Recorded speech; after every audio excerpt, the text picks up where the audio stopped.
নিপীড়িত জনতা, জীবনের ঝুঁকি নিয়ে সরকার পাল্টেছে, কিন্তু পাল্টায়নি সাধারণ মানুষের জীবন।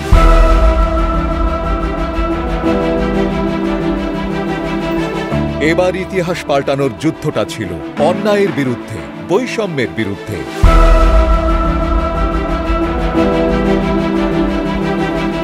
২৪-এর স্বাধীনতা মানুষকে দিয়েছে বৈষম্যহীন সমাজ গঠনের সাহস।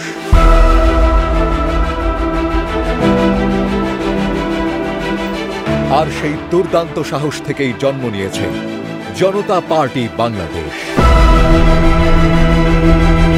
আমি আপনাদের জন্য, দেশের জন্য সততার সঙ্গে আমি কাজ করতে চাই।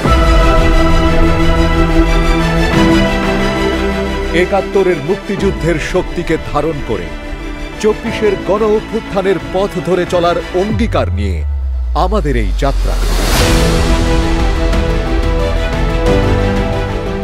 মোটা দাগে মহান স্বাধীনতা যুদ্ধের চেতনা, ৭ই নভেম্বরের জাতীয় বিপ্লব, ৯০-এর গণ অভ্যুত্থান, সর্বোপরি ২০২৪-এর জুলাই বিপ্লবের চেতনায় আমরা জনতা পার্টি বাংলাদেশ গঠনের সিদ্ধান্ত নিয়েছি। দেশপ্রেম এবং একটা নৈতিকতার জাগরণের মধ্য দিয়ে আমরা ভালো মানুষের রাজনীতিকে প্রতিষ্ঠিত করার লক্ষ্যেই আজকে জনতা পার্টি বাংলাদেশকে আমরা প্রতিষ্ঠিত করেছি।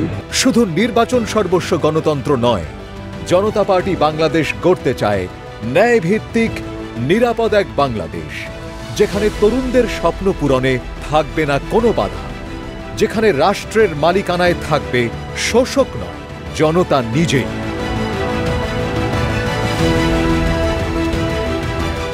জনতা পার্টি বাংলাদেশ সার্বভৌমত্বে বলীয়ান, নতুন এক ইনসাফের বাংলাদেশ গড়ার লক্ষ্যে প্রতিশ্রুতিবদ্ধ।